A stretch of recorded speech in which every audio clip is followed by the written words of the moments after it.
السلام علیکم کے ایس کے ناول پہ آپ سب کو ویلکم ہے۔ خوبصورت ناول پیش کر رہے ہیں جس کا نام ہے پہلو میں ہے عید کا چاند۔ ناول کی رائٹر ہیں میمونہ خورشید علی۔ چلیے چلتے ہیں ناول کی جانب۔ سحری کے وقت اس کی آنکھ کھلی تو وہ ہڑبڑا کر اٹھ بیٹھی۔ روزانہ جس وقت وہ اٹھتی تھی اس کی بنسبت آج کچھ دیر ہو چکی تھی۔ اس نے جلدی سے بستر چھوڑا، دوپٹہ شانوں پر ڈالا، پھر کمرے کی لائٹس آن کی۔ اجمال بے خبر سو رہے تھے۔ وقت دے کر اس نے اجمال کو جھنجھوڑ ڈالا۔ اجمال گہری نیند میں تھے، ہڑبڑا کر اٹھ بیٹھے۔ جلدی اٹھیے، صرف 25 منٹ باقی ہیں، وہ کہتے کہتے باہر چلی گئی۔ اجمال بیدار ہوئے، اسے کمرے سے جاتے دیکھا تو دوبارہ بستر میں گھس گئے۔ اس نے جلدی جلدی چپاتیاں ڈالی، سالن گرم کیا، چائے بنائی۔ اجمال ابھی تک کچن میں نہیں آئے تھے۔ یہ ان کا معمول ہی تھا، ایک آدھی سحری ہوگی جو وہ آرام سے اٹھے ہوں گے، ورنہ روز ہی اسے اپنی جان جوخم میں ڈال کر انہیں جگانا پڑتا۔ وہ دوبارہ کمرے میں آئی، انہیں سوتا دیکھ کر تب گئی۔ ان کا کمبل کھینچا۔ کیا مصیبت ہے یار؟ انہوں نے اپنی جانب کمبل کھینچا۔ صرف 15 منٹ ہے، اس نے چلا کر کہا۔ اچھا بتی بند کرو، اٹھتا ہوں۔ نیند سے بوجھل آنکھوں پر انہوں نے ہاتھ رکھ کر جیسے گزارش کی۔ ماشاءاللہ صرف 15 منٹ ہے اور آپ کی نیند پوری نہیں ہو رہی، اس نے کہہ کر ساری لائٹس آن کر دی۔ کیا مصیبت ہے؟ میں نہیں رکھ رہا کوئی روزہ ووزہ، وہ غصے سے دھاڑے۔ یہ فقرہ جیسے معمول کا حصہ بن گیا تھا، روزانہ اسے ایسے ہی کلمات سننے کو ملتے۔ انہوں نے کہہ کر کمبل سر تک تان لیا۔ اجمال وہ کب سر سے ٹلنے والی تھی، مگر وہ ایسے ہو گئے جیسے کچھ سن ہی نہیں رہے ہوں۔ اس نے پوری طاقت لگا کر کمبل اپنی جانب کھینچا۔ خوش قسمتی سے وہ کمبل کھینچنے میں کامیاب ہو گئی، پھر کمبل اٹھا کر صوفے پر دور پھینک دیا۔ اجمال نے ڈٹھائی کا ثبوت یوں دیا کہ تکیے اٹھا کر اپنے اوپر رکھ لیے اور سکڑ کر لیٹ گئے۔ وہ الارم لگا کر کمرے سے نکل گئی۔ الارم کی چیختی چلاتی مسلسل آواز پر اجمال سے رہا نہ گیا تو وہ گھبرا کر اٹھ بیٹھے۔ سردی سے نیند تو غائب ہو ہی چکی تھی، پھر الارم کی چیخ و پکار سونے پر سہاگے کا کام کر گئی۔ انہوں نے الارم بند کیا اور اسے چبا جانے والی نظروں سے گھورا، پھر زور سے فرش پر دے مارا۔ فرش پر دبیس قالین بچھا تھا۔ قالین سے گلے ملتے ہی الارم چڑھانے والے انداز میں پھر بج اٹھا۔ سامیہ چشم تصور سے بیڈ روم کا یہ نظارہ دیکھ رہی تھی۔ الارم کے بند ہونے کے بعد پھر بجنے پر سامیہ کو پکا یقین ہو چلا تھا کہ اس مظلوم کے ساتھ کیا سلوک کیا جا رہا ہوگا۔ سالہ الو کا پٹھا! اجمال دندناتے ہوئے اٹھے۔ ان کا بس نہیں چلا کہ الارم دیوار پر دے مارے۔ انہوں نے الارم بند کیا مگر اس کا بٹن لوز ہو چکا تھا، وہ بند نہ ہوا۔ اسے اٹھا کر الماری میں پٹھا اور الماری لاک کر دی، مگر آواز بدستور آتی رہی۔ سامیہ کا جی چاہ رہا تھا کہ زور زور سے ہنسے، مگر وہ دم سادھے اس کا انتظار کر رہی تھی۔ تھک ہار کر اجمال کمرے سے نکل گئے۔ جاتے جاتے اس زور سے بیڈ روم کا دروازہ بند کیا کہ سارے گھر کے دروازے ہل کر رہ گئے۔ کمرے سے نکلتے ہی ان کی نگاہ سامنے دیوار پر پڑی جس پر کلاک لگا ہوا تھا۔ وقت دے کر ان کا موڈ مزید آف ہو گیا۔ وہ کچن میں گئے۔ سامیہ تابعدار اور فرمانبردار بیوی کی طرح کھانا لگائے ان کا انتظار کر رہی تھی۔ انہوں نے سامیہ کو گھور کر دیکھا اور گھورتے چلے گئے۔ سرتاج آج سحری کھانے کا قصد کیا آنکھوں سے کیا ہے؟ وہ مسکرائی۔ ٹائم کیا ہوا ہے؟ وہ جارحانہ انداز میں اندر داخل ہوئے۔ نہیں نہیں گھبرائیے نہیں، ابھی بہت وقت ہے، آرام سے کھا سکتے ہیں۔ سامیہ انجان سی بنی۔ میں نے تم سے 1000 مرتبہ کہا ہے مجھے صرف 10 منٹ پہلے اٹھایا کرو۔ یہ 1 گھنٹے پہلے اٹھانے کا مقصد؟ وہ اس کی طرف بڑھے۔ پانی پانی! سامیہ نے بھوکھلا کر ان کے آگے پانی کا گلاس کر دیا۔ پٹ جاؤ گی کسی دن تم مجھ سے۔ وہ کرسی کھینچ کر بیٹھے۔ سامیہ سکون کا سانس لے کر مقابل بیٹھ گئی۔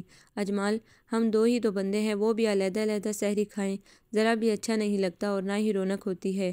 سارے محلے کو اکٹھا کر لیا کرو، رونق بھی ہو جائے گی اور اچھا بھی لگے گا، کم از کم میری تو جان چھوٹے گی۔ وہ بدستور غصے میں تھا۔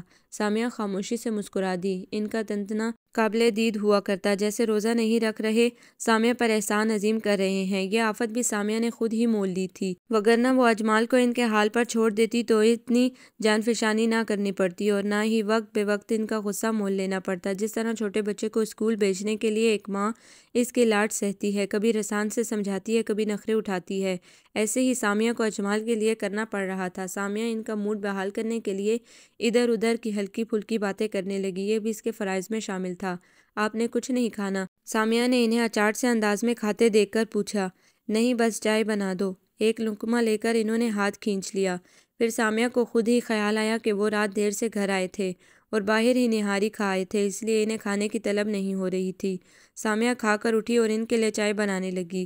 اجمال بیدار ہو تو چکے تھے مگر سستی ابھی باقی تھی۔ انہوں نے دونوں ہاتھ میز پر رکھ کر ان پہ اپنا سر رکھ لیا۔ تھوڑی دیر بعد سر اٹھایا تو انہوں نے بھرپور استحقاق بھری نگاہ سامیہ پر ڈالی جو ان کے احساسات سے بے خبر ان کی جانب پشت کیے سخت سردی میں بنا سویٹر کے مصروف عمل دکھائی دے رہی تھی۔ اجمال اپنی جگہ سے خاموشی سے اٹھے اور اپنے شانوں پر پڑی گرم چادر اتار کر پیچھے سے سامیہ کے شانوں پر ڈال دی، پھر اسے دونوں بازوں میں لپیٹ دیا چادر کے ساتھ، گویا سامیہ بھی بازو کے حلقے میں آ گئی۔ یہ کیا ہو رہا ہے؟ سامیہ نے کھنکار کر برہمی سے پوچھا۔ ایمان والوں کا خیال رکھا جا رہا ہے۔ انہوں نے پیچھے سے اس کے شانے پر ٹھوڑی ٹکاتے ہوئے سرگوشی کی۔ میرا خیال ہے ایمان والوں کو اس کی ضرورت نہیں ہے۔ بے ایمان اپنی جگہ پر چلے جائیں تو بہتر ہوگا۔ شوہر کو خوش رکھنے والی بیویاں جنت میں جائیں گی، وہ مسکرا کر بولے، اور بیویوں کو تنگ کرنے والے کہاں جائیں گے؟ وہ برہمی سے گویا ہوئی۔ صاحب ہم تو جنت کی راہیں ہموار کر رہے ہیں، ہمارے لیے وہ شوق ہوئے۔ ہر وہ بات جو اپنے مفاد میں جاتی ہے اچھی طرح سے یاد ہے، یاد نہیں تو صرف نماز۔ سامیہ جل کر بولی، ارے چھوڑو صاحب، ہم دکھا دکھا کر اور ستانے کے لیے لمبی نمازیں پڑھنے کے قائل نہیں ہیں۔ انہوں نے سامیہ کی عشاء کی نماز پر چوٹ کی۔ اللہ اللہ جناب کی دینداری۔ سامیہ ان کے حلقے سے نکل کر ہاتھ دھوتے ہوئے بولی، ذرا دعائے قنوت تو سنائیے۔ سامیہ نے مسکرا کر بروقت چوٹ کی۔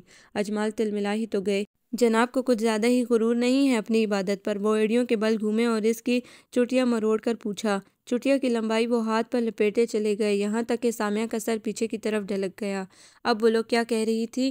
وہ خشمگی کی نگاہوں سے اسے گھورتے ہوئے بولے۔ صبح چہرہ روشن، آنکھیں گلابی، گال انابی ہونٹ۔ اچانک ہی ان کی نگاہ اور نیت کا بدلنا فطری عمل تھا جیسے سامیہ نے بڑی سرعت سے محسوس کیا۔ ابھی کچھ وہ مزید پیش قدمی کرتے کہ سامیہ ان کے حصار سے نکلی۔ کہتے ہیں رمضان کی چاند رات کو شیاطین زنجیروں میں جکڑ دیے جاتے ہیں، مگر افسوس آپ تو کھلم کھلا پھر رہے ہیں۔ سامیہ نے سلگتی نگاہوں سے اجمال کو گھور کر کہا، کہتے ہیں حوریں جنت میں ملیں گی، مگر تم دنیا میں کیسے آ گئی؟ وہ اسی سرمستی میں دوبارہ اس کی طرف بڑھے۔ ایک قدم بھی آگے بڑھایا نہ تو میں آخری عشرے میں متوقف ہو جاؤں گی۔ اس نے گھبرا کر دھونس دی۔ وہ کیا ہوتا ہے؟ اجمال چونکے، ٹھٹکے، پھر رک گئے جیسے ہوش میں آ گئے تھے۔ آپ کا سر۔ سامیہ جل کر بولی، میں اعتکاف میں بیٹھ جاؤں گی۔ اس نے واضح دھونس دی۔ او اچھا، وہ کہہ مار کر ہنس دیے۔ سامیہ کو ان کی اس حرکت پر دیوانگی کا گمان ہوا۔ میری اجازت کے بغیر تم اعتکاف میں نہیں بیٹھ سکتی، اور جو بیٹھ گئی تو تمہارا اعتکاف قبول نہیں ہوگا۔ وہ اترائے اور سامیہ کو چڑھایا۔ مجھے معلوم تھا آپ کو یہ بات ضرور معلوم ہوگی، چاہے اعتکاف کا علم ہو یا نہ ہو، وہ کلس کر بولی۔ اجمال اپنے استحقاق پر ہنس دیے۔ آہ ہا، خدا نے مرد کو کتنی برتری دی ہے۔ انہوں نے مسکراتے ہوئے گہرا اطمینان بھرا سانس لیا۔ شکر ہے خدا نے مجھے مرد بنایا ہے، عورت نہیں۔ ان کی بات پر سامیہ نے شکر کا سانس لیا اور کچن سے باہر نکل گئی۔ برش کر کے اس نے وضو کیا۔ دور سے اذانوں کی آوازیں آنے لگی۔ وہ جائے نماز پر بیٹھی۔ بیرونی دروازے کھلنے اور بند ہونے کی آواز آئی تو وہ سمجھی کہ اجمال نماز فجر ادا کرنے کے لیے چلے گئے ہوں گے۔ اس نے اطمینان سے فجر کی نماز ادا کی، پھر قرآن پاک کھولا، ایک سپارہ پڑھا۔ کچھ سستی سی محسوس ہوئی تو وہ قرآن پاک بند کر کے اپنے کمرے میں آ گئی جہاں اجمال دنیا جہان سے بے خبر سو رہے تھے۔ سامیہ نے اپنا سر ہی تو پیٹ لیا۔ اللہ تعالیٰ آپ کو ہدایت دے اور غفلت سے بچائے۔ وہ تھک ہار کر بستر پر پڑ گئی۔ سحری کے بعد وہ ضرور سوتی تھی، چاہے تھوڑی دیر کے لیے ہی، کیونکہ صبح اسے کالج بھی جانا ہوتا تھا تو وہ شکر تھا کہ اس کا پیریڈ تیسرا ہوا کرتا، اسی لیے وہ آسانی سے چلی جاتی۔ کمرے میں کٹر پٹر کی آواز سے اس کی آنکھ کھلی۔ اجمال آفس جانے کے لیے تیار ہو رہے تھے۔ اس نے کمبل ہٹا کر اجمال کو دیکھا جو حشاش بشاش بے حد فریش صبح کی مانند نکھرے نکھرے دکھائی دے رہے تھے۔ گڈ مارننگ، اجمال نے اسپرے کرتے ہوئے سامیہ کی جانب دیکھ کر کہا اور اس کی طرف ہلکی سی پھوار ڈالی۔ سامیہ نے برا سا منہ بنایا اور ہاتھ سے خوشبو کو ادھر ادھر کیا۔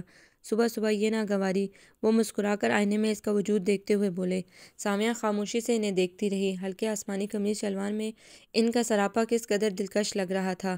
جانے وہ کیا سوچ رہی تھی کہ غیر ارادی طور پر ستائشی تاثر اس کی آنکھوں میں امڈ آیا جسے اجمال نے بہت سرعت سے محسوس کیا۔ رشک آ رہا ہے نا خود پر؟ وہ اترائے۔ سامیہ نے نفی میں گردن ہلا دی۔ اجمال کا منہ بن گیا۔ تو پھر کیا سوچ رہی ہو؟ وہ ہیئر برش کرتے ہوئے بولے۔ ان کے چہرے پر آسودگی اور آنکھوں میں چمک تھی۔ مرد ہونے پر شکر ادا کرتے ہیں، مسلمان ہونے پر نہیں، کہ خدا نے ہمیں مسلمان بنایا ہے اور سب سے بڑھ کر اپنے آخری نبی صلی اللہ علیہ وآلہ وسلم کی پیاری امت میں ہمیں پیدا کیا، اپنی پاک اور مقدس کتاب ہم پر نازل کی، ہماری بخشش اور بھلائی کے لیے، اپنی نمازوں کا تحفہ دے کر اپنے قرب کی آشنائی سے نوازا، اور ہماری نجات کے لیے ہمیں روزوں کی لذت دی۔ کیا ان نعمتوں کا شکر ادا کیا ہے آپ نے کبھی؟ میں تو دن رات خدا کے حضور شکر ہی کرتا ہوں، اور ان نعمتوں کے علاوہ یہ شکر بھی کہ خدا نے مجھے نبی کریم صلی اللہ علیہ وآلہ وسلم کے زمانے کی عورت عطا کی۔ وہ اپنی بات کہنے سے مطلب رکھتے تھے، موضوع کی سنجیدگی کی پرواہ کیے بغیر۔ سامیہ نے برہمی سے انہیں دیکھا۔ میرا مطلب ہے ایسی پاک دامن، باحیا، باکردار عورت جیسی اس زمانے میں ہوا کرتی تھی۔ انہوں نے وضاحت کی، ہر موضوع قابل تصحیح نہیں ہوا کرتا۔ سامعہ سنجیدگی سے بولی، اچھا اللہ تعالیٰ مجھے معاف کر دینا، میرا مطلب یہ تھا کہ مجھے تو نے ایسی عورت عطا کی جو اپنے شوہر کے ایمان پر چھینٹے مار مار کر ترکاریوں کی طرح تازہ کرتی رہتی ہے، جیسے وہ پھیری والا کرتا ہے۔ اس کی سبزی کا اتنا خرچہ نہیں ہوتا جتنا پانی کا بن جاتا ہے، 1 سال میں بھی اس کی سبزی ایکسپائر نہیں ہوتی، اتنا پانی ڈالتا ہے بیچارہ۔ وہ بات کرتے کرتے پھر غیر سنجیدہ ہوئے تو سامعہ وہاں سے جل بن کر اٹھ گئی، پھر جاتے جاتے پلٹی، وضو سے پہلے برش ضرور کر لیجیے گا، روز کہتی ہوں مگر سمجھ میں نہیں آتا۔ صبح ہو جاتے ہیں شروع برش کرنے، برش کرتے ہوئے ٹوتھ پیسٹ کا ذائقہ جاتا ہے تو روزہ مکروہ ہو جاتا ہے۔ میں اسی لیے مسواک لے آیا تھا، جب مرضی کرو روزے کو فرق نہیں پڑے گا، اور سنت مبارکہ علیحدہ۔ شکر ہے کوئی تو بات سمجھ میں آئی۔ سوچ رہی ہوں یہ خشوع و خضوع نماز کے وقت کہاں چلا جاتا ہے۔ اجمال کے حلق میں کونین گھل گیا۔ میں نے فجر کی نماز قضا ادا کر لی ہے۔ انہوں نے خجالت اتاری اور خفت سے کہا، جس دن معلوم ہو گیا نا کہ جان بوجھ کر نماز چھوڑنے کا اور قضا کرنے کا کتنا بڑا عذاب ہے، اس دن کبھی قضا نہیں کریں گے۔ سامعہ کہتے کہتے اٹھی، پھر گہرا سانس لیتے ہوئے بولی، ہمارے ابا کا معمول تھا روزانہ عشاء کی نماز کے بعد سب بہن بھائیوں کو اپنے پاس بٹھاتے، پھر دن بھر کی نمازوں کے بارے میں پوچھتے اور پھر کوئی نہ کوئی ایسی حدیث سناتے جو ہمیں جھنجھوڑ کر رکھ دیتی۔ انہوں نے ایک ایسی ہی حدیث سنائی تھی جو مجھے من و عن تو یاد نہیں، مگر اس کا متن کچھ یوں تھا کہ حضرت موسیٰ علیہ السلام کے زمانے میں ایک عورت نے بدکاری کی، اس کے بطن سے جب بچہ پیدا ہوا تو اس نے اس بچے کو قتل کر دیا۔ پھر روتے ہوئے حضرت موسیٰ علیہ السلام کے پاس آئی اور انہیں اپنا قصہ بتایا، پھر پوچھا کہ کیا خدا تعالیٰ مجھے معاف کر دے گا اگر میں ان سے معافی مانگوں؟ حضرت موسیٰ علیہ السلام نے سنا تو غیظ و غضب میں آ گئے اور بولے، نہیں، تو نے ایسا فعل کیا ہے کہ خدا تجھے ہرگز معاف نہیں کرے گا۔ وہ عورت گریہ زاری کرتے وہاں سے چلی گئی۔ جب حضرت موسیٰ علیہ السلام کوہ طور پر روانہ ہوئے تو غیب سے آواز آئی، اے موسیٰ، کیا میں تجھے ایسا شخص نہ بتاؤں جو اس عورت سے کہیں زیادہ گنہگار اور ناقابل معافی ہے؟ حضرت موسیٰ علیہ السلام پریشان ہو گئے، بے شک ان کا رب بہتر جانتا تھا۔ اللہ تعالیٰ نے فرمایا، وہ شخص جو اذان کی آواز اپنے کانوں سے سنے اور پھر بنا عذر کے نماز ادا نہ کرے، وہ شخص اس عورت سے بھی زیادہ گنہگار اور ناقابل معافی ہے۔ سامعہ کہہ کر خاموش ہو گئی، پھر بولی، جب ہم چھوٹے تھے نا تو ہماری مس نے ایک حدیث سنائی تھی، کم و بیش خدا معاف کرے۔ حدیث کا متن کچھ یوں تھا، بہت سے جانور جنگل میں بیٹھے اپنی اپنی حالتوں پر خدا کا شکر ادا کر رہے تھے۔ شیر نے کہا، شکر ہے میرے رب کا کہ اس نے مجھے شیر بنایا، گیدڑ نہیں۔ گیدڑ نے کہا، شکر ہے میرے رب کا کہ اس نے مجھے شیر بنایا، گیدڑ نہیں۔ گیدڑ نے کہا، شکر ہے میرے رب کا کہ اس نے مجھے گیدڑ بنایا، کتا نہیں۔ کتے نے کہا، شکر ہے میرے رب کا کہ اس نے مجھے کتا بنایا، گدھا نہیں۔ گدھے نے کہا، شکر ہے میرے رب کا کہ اس نے مجھے گدھا بنایا، سور نہیں۔ سور نے کہا، شکر ہے میرے رب کا کہ اس نے مجھے سور بنایا ہے مگر بے نمازی مسلمان نہیں۔ اجمال کے ہاتھ برش کرتے کرتے رک گئے، پشیمان سی نگاہ انہوں نے سامعہ پر ڈالی۔ بے شک احادیث کا ان پر گہرا اثر ہوا تھا۔ تھوڑی دیر پاکیزہ سا تقدس کمرے کے ماحول پر چھایا رہا، پھر اجمال مسکرا کر بولے، سامعہ، تمہیں کالج میں نفسیات نہیں دینیات پڑھانی چاہیے تھی، تمہارے لہجے میں بڑا اثر ہے اور دین سے بڑی آشنائی ہے۔ اگر میرے لہجے میں اثر ہوتا تو آپ سب سے پہلے متقی اور پرہیزگار بن چکے ہوتے۔ اس نے مسکرا کر کہا۔ جواباً اجمال بھی مسکرا دیے۔ پھر اجمال اپنا کام جاری رکھتے ہوئے بولے، کہتے ہیں جس کے عمل میں کوتاہی ہو اس کے واعظ میں اثر نہیں ہوتا۔ ان کی بات پر سامعہ مسکراتے ہوئے باتھ روم میں چلی گئی۔ اجمال آفس چلے گئے۔ سامعہ اپنی تیاری کے ساتھ ساتھ اپنی زیر نگرانی میں نورا سے گھر کا کام کراتی رہی، پھر تیار ہو کر کالج چلی گئی۔ آج اجمال جلد ہی گھر آ گئے۔ حسب معمول سامعہ نے اجمال کے فرمائشی کھانے بنائے تھے۔ اجمال نے ایک ایک ڈش کو دیکھا تو خوش ہو گئے۔ اتنی محنت سامعہ صرف انہیں کے لیے اس لیے کر رہی تھی کہ وہ کسی نہ کسی طرح روزے تو رکھ رہے تھے اور یہی سامعہ کے لیے کافی تھا۔ ایک دو بار ایسا بھی ہوا کہ تھکان کے باعث سامعہ نے مختصر دسترخوان تیار کیا تو اجمال کا منہ بن گیا۔ بجھے دل سے انہوں نے روزہ کھولا اور پھر اگلے دن روزہ نہ رکھنے کی باتیں کرنے لگے۔ ناچار کبھی سامعہ کو اسی وقت کھانا بنانا پڑا اور کبھی سحری کے وقت بمشکل تمام منتیں کر کے ان کو روزہ رکھوانا پڑا۔ کس قدر دوہری مشقت کرنی پڑ رہی تھی اسے کہ وہ جانتی ہی تھی۔ آج تمہاری احادیث کا مجھ پر اتنا گہرا اثر ہوا ہے کہ میں نے تمام نمازیں وقت پر خشوع و خضوع کے ساتھ ادا کی، اجمال نے خوش ہو کر بتایا۔ سامعہ مسکرا دی، پھر دسترخوان پر بیٹھتے ہوئے بولی، فکر نہ کیجیے، آزمائش کا وقت تو افطار کے بعد آئے گا۔ یار کیا کروں، فجر اور عشاء کی نماز پڑھتے وقت سستی سی آ جاتی ہے۔ وہ بے بسی سے مگر سچائی سے بولے، ابا کہتے تھے منافق پر فجر اور عشاء کی نماز بھاری ہے۔ سامعہ نے سکون سے کہا۔ اجمال نے خوفزدہ ہو کر دونوں ہاتھ سامعہ کے آگے جوڑ دیے، خدا کے واسطے ابا نامہ نہ چلا دینا، میں پہلے ہی خوفزدہ ہوں، اوپر سے تم نے ڈرا ڈرا کر ہلکان کر دیا ہے مجھے، انہوں نے معصومیت سے کہا۔ سامعہ مسکرا دی، ویسے اچھا نہیں ہوتا کسی مسلمان کو اتنا ڈرانا۔ وہ مزید بھولے بنے۔ سامعہ ہنستی چلی گئی، جتنی مرضی اداکاری کر لیجیے، شکل پر معصومیت تو آنے سے رہی۔ اس نے جلایا، کیا واقعی روزوں نے ابھی تک نور نہیں چھوڑا؟ میں تو روزے رکھ رکھ کے دبلا ہو گیا ہوں، انہیں فکر لاحق ہوئی۔ سامعہ بے ساختہ ہنس دی، پھر بولی، کچھ گھٹے گا تو کچھ ملے گا بھی۔ اس کا مطلب یہ تھا کہ خدا اجر دینے والا ہے، مگر اجمال کچھ اور سمجھے اور خوش ہو کر بولے، تم مجھے کیا دو گی؟ کوئی بہت قیمتی تحفہ؟ وہ ایکسائٹڈ ہوئے۔ سامیہ جل ہی تو گئی، پھر مسکرا کر بولی، ہاں، میں نے آپ کے لیے 2 کتابیں خریدی ہیں، موت کا منظر اور مرنے کے بعد کیا ہوگا۔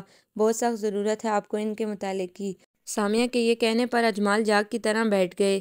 اے ایمان والو، مومنو، پرہیزگارو، اللہ سے ڈرو اور 1 کپ چائے کا دے دو، میں نے نماز بھی پڑھنی ہے اور پھر تراویح بھی۔ ان کی چیخو پکار ہنوز سامیہ کو کچن میں سنائی دے رہی تھی۔ وہ سب کام چھوڑ چھاڑ کر ان کے لیے چائے بنانے لگی، حالانکہ وہ ابھی پی کر ہی بیٹھے تھے۔ چائے لے کر جب وہ بیڈ روم میں آئی تو اجمال جائے نماز پر 2 زانوں بیٹھے تھے، سر پر رومال بندھا، ہاتھ میں کوئی چیز تھی جسے وہ مسلسل رٹ رہے تھے۔ اللہ اللہ، آج تو کمرے میں نور اتر رہا ہے۔ سامیہ مسکراتے ہوئے کمرے میں داخل ہوئی اور چائے کا کپ انہیں دے دیا، پھر خود بھی وہیں بیٹھ گئی۔ کیا ہو رہا ہے؟ اس نے پوچھا۔ کچھ نہیں، تم جاؤ یہاں سے، انہوں نے ہاتھ میں پکڑی چیز چھپاتے ہوئے کہا۔ پھر بھی کچھ تو پتہ لگے، سامیہ نے دلچسپی لی۔ وظیفہ کر رہا ہوں، جاؤ تم یہاں سے، انہوں نے گویا اسے ٹالا۔ سامیہ نے مسکرا کر چائے کا گھونٹ لیا۔ مجھے معلوم ہے دعائے قنوت یاد ہو رہی ہے، وہ شرارت سے گویا ہوئی۔ ہاں ہو رہی ہے، تمہیں کیا اس سے؟ وہ چڑھ گئے۔ مشکل ہے، سامیہ نے اکسایا۔ لگی شرط، انہوں نے جیب میں ہاتھ ڈالا۔ استغفر اللہ، سامیہ نے کان پکڑے۔ اتنے مقدس کام میں شرط؟ اللہ معاف کرے۔ نہیں نہیں، تم شرط لگاؤ، بہت سن لیے تانے میں نے، آج دودھ کا دودھ اور پانی کا پانی ہو جائے۔ وہ میدان میں اترے۔ اچھا چلو، شرط نہیں، انعام صحیح ہے۔ سامیہ نے چائے کا کپ ایک طرف رکھتے ہوئے حامی بھری، پھر دوپٹہ درست کر کے بولی، سنائیں۔ نہیں، انعام بتاؤ کیا دو گی؟ اس کی آنکھیں چمکی۔ جو مانگیں گے۔ اس نے حاتم طائی کی قبر پر لات ماری۔ مگر غلطی ایک نہیں ہونی چاہیے، ساتھ وارننگ بھی دی۔ زیر زبر کی غلطی تو قابل معافی ہوتی ہے، انہوں نے قبل از وقت راہ ہموار کی۔ جی نہیں، زیر زبر کی غلطی قابل معافی نہیں ہوتی، کیونکہ اس سے مفہوم بدل جاتا ہے، اور قرآن پاک میں اس بات کی کوئی گنجائش نہیں ہے۔ اچھا تو پھر ایک بار دیکھ لوں۔ انہوں نے ایک نظر نماز کی کتاب پر ڈالی، رٹے رٹائے طوطے کی طرح لفظوں کو دہرایا، پھر آنکھیں بند کر کے تسمیہ تعوذ کے بعد دعائے قنوت سنانا شروع کی۔ اسے حیرت ہوئی، انہیں من و عن یاد تھی۔ پھر انہوں نے تراویح کے بعد کی دعا سنائی تو وہ بھی یاد تھی۔ سامعہ کو واقعی بے پناہ خوشی ہوئی۔ شاباش، وہ کہے بنا نہ رہ سکی۔ یا ہو، انہوں نے نعرہ لگایا، پھر جائے نماز ایک طرف اچھالا، رومال دوسری طرف، پھر اس کے قریب آ کر بولے، شرط یاد ہے نا؟ ان کی آنکھوں کی شوخی اور چمک سے سامعہ کا دل بے طرح دھڑکا۔ شرط نہیں، انعام، وہ بمشکل تمام کہہ پائی۔ ایک ہی بات ہے یار، وہ اس کی شکل پر ہوائیاں اڑی دیکھ کر زور سے ہنس دیے۔ آج اس نے اجمال کو نہیں اٹھایا، خاموشی سے تہجد کی نماز ادا کی، پھر سحری بنانے لگی۔ سردی کافی تھی، بارش بھی ہو رہی تھی۔ اس نے کھانا ٹرے میں رکھا، فلاسک میں چائے بھری اور پانی کے ہمراہ کمرے میں آ گئی۔ سردی کافی تھی، اس نے دروازہ بند کر کے ہیٹر آن کیا، لائٹس جلائیں، پھر میز بیڈ کے ساتھ لگا کر سارا سامان اس پہ رکھا، یہاں تک کہ اجمال کے ہاتھ دھونے اور کلی کرنے کا نیم گرم پانی بھی لے آئی، اور اگلدان میز کے ساتھ نیچے رکھ دیا۔ پھر اجمال کو جگایا اور بیڈ پر بیٹھ گئی۔ اجمال اس قدر اہتمام اور آسانی دیکھ کر خوش ہو گئے اور کمبل سمیٹ کر بیٹھ گئے۔ بھئی واہ، آج تو تم نے کمال کر دیا، روز ایسا ہی کر لیا کرو۔ گویا بستر بھی نہیں چھوٹا اور سحری بھی کھانے کو مل گئی۔ وہ خوش ہو کر بولے، کوئی بات نہیں، یہ صرف روزوں کی رعایت ہے، رمضان چلا جائے پھر بتاؤں گی۔ وہ سوچ کر رہ گئی۔ اجمال بنا ہاتھ دھلے ہی کھانے کی طرف بڑھے تو سامعہ نے ان کا ہاتھ جھٹکا، پھر برہمی سے بولی، اگر میں سارا کچن یہاں لے آئی ہوں تو اس کا مطلب یہ نہیں کہ آپ سے ہاتھ بھی نہیں دھلیں گے۔ یہ رکھا ہاتھ دھونے اور کلی کرنے کا پانی، اور میز کے نیچے اگلدان بھی رکھا ہے۔ اجمال گنگ سے رہ گئے، ان کی آنکھیں تحیر اور تشکر سے پھیل گئیں۔ کہتے ہیں نیک عورت دنیا میں قدرت کا انعام ہوتی ہیں، تم تو میرے لیے بہت کچھ ہو سامعہ۔ اجمال ایک ٹک سامعہ کو دیکھے گئے، ان کی نگاہوں میں الفت کے سوا کچھ نہ تھا۔ سامعہ نظریں جھکائے کھانا کھا رہی تھی، انہوں نے سر جھٹکا اور مسکرا کر کھانا کھانے لگے۔ سامعہ کی ہر ادا پر اور ہر عمل پر اجمال کے دل میں ایک نیک جذبہ جنم لیتا تھا، وہ خود بخود اس کی بلندی کے آگے جھکتے چلے جاتے۔ سامعہ کی کارگزاری کا ان پر اتنا اثر ہوا کہ وہ بنا سامعہ کے کہے شرافت سے نماز فجر ادا کرنے کے لیے مسجد میں چلے گئے۔ سامعہ کو ان کا اتنا لاڈ اٹھانا بے معنی نہ لگا، بلکہ مسرت محسوس ہوئی کہ کچھ کر لینے کے بعد پا لینا کیا معنی رکھتا ہے۔ نگار بوتیک سے صدف کا فون آیا تھا، یار جب سے رمضان المبارک آیا ہے تم نے اپنا مبارک چہرہ دکھانا بند کر دیا ہے، حالانکہ تمہیں معلوم ہے عید الفطر کے لیے ڈریسز کی ڈیزائننگ کا کتنا مسئلہ ہے۔ کیا کروں صدف، کالج، گھر، پھر روزوں کی تکان، اس بار تو عبادت بھی ٹھیک سے نہیں ہو رہی، پھر بوتیک آنے کا ٹائم کہاں سے نکالوں؟ وہ تھکے تھکے سے لہجے میں بولی۔ سارا مسئلہ اجمال بھائی کا ہے، صاف طرح سے کہو نا کہ وہ آنے نہیں دیتے۔ صدف نے پول کھولا۔ ہاں جب تمہیں معلوم ہے تو پھر۔ وہ صوفے پر سکون سے بیٹھ گئی۔ سامعہ انہیں قائل کرنے کی کوشش کرو، عید کا سیزن ہے، تمہاری سخت ترین ضرورت ہے۔ صدف نے منت کی۔ کوشش کروں گی مگر مانیں گے نہیں، سامعہ نے رسان سے سمجھایا، کیونکہ تمہارے پاس آ کر واپسی میں بہت دیر ہو جاتی ہے، رات کافی ہو جاتی ہے تو ان کا موڈ آف ہو جاتا ہے۔ اس نے گویا معذرت کی۔ اللہ کی بندی، اگر تھوڑے دن موڈ آف رہے گا تو تمہارا کچھ گٹ تو نہیں جائے گا؟ صدف چڑھ کر بولی، اس کی فرمانبرداری سے اچھی طرح واقف جو تھی۔ نہیں صدف، مشکل ہے، تمہیں نہیں معلوم معاہدوں پہ روزہ رکھ رہے ہیں یا وحشت؟ صدف کو کرنٹ لگا۔ یاد نہیں پچھلی بار کتنی تگ و دو سے میں نے انہیں 15 روزے رکھوائے تھے۔ زندگی میں پہلا رمضان تھا جو انہوں نے مسلسل روزے رکھے تھے۔ پھر میں امی کی طرف چلی گئی اور اس قدر ناراض ہوئے کہ روزے ہی چھوڑ دیے۔ بس نہ پوچھو، ساری محنت ضائع ہو گئی تھی۔ مجھے اتنا ملال ہوا تھا جیسے میرا کوئی مر گیا ہو۔ اب میں نہیں چاہتی کہ کچھ ایسا ویسا ہو، میں کچھ نقصان نہیں کرنا چاہتی۔ سامیہ مسکرا کر بولی، جانتی ہوں بی بی۔ صدف بھی مسکرائی۔ ویسے اجمال بھائی کا طریقہ کار سمجھ میں نہیں آیا۔ عجیب دوہری چال چل رہے ہیں، یعنی اپنے فرض کو تم پر احسان جتلا کر ادا کیا جا رہا ہے، صدف نے متعجب سے انداز میں کہا۔ بس یار نہ پوچھو، اتنی مشکل سے نماز پڑھواتی ہوں کہ حد نہیں۔ عشاء کی نماز پڑھتے ہوئے تو جان جاتی ہے، کہتے ہیں 20 تراویح میں پاؤں سن ہو جاتے ہیں۔ میں نے علاج یہ بتایا کہ جب پاؤں سن ہو تو کسی ایسے شخص کو یاد کر لینا چاہیے جو لوگوں میں سب سے زیادہ محبوب ہو۔ سامیہ بتا کر خوب ہنسی۔ بتاؤ تو پھر کیا ہوا؟ صدف نے دلچسپی لی۔ کل نماز پڑھ کر آئے تو کہنے لگے میرے پاؤں جب سن ہوئے تو میں نے تمہیں یاد کیا۔ سامیہ ہنستی چلی گئی۔ رکوع کی حالت میں کھڑے تھے، جانے کتنی دیر ہو گئی، لوگوں نے سلام پھیر کر ہلایا۔ اے بھائی، کیا صلاۃ تسبیح کی نیت باندھ لی ہے؟ سامیہ کی بات پر صدف کے پیٹ میں بل پڑ گئے۔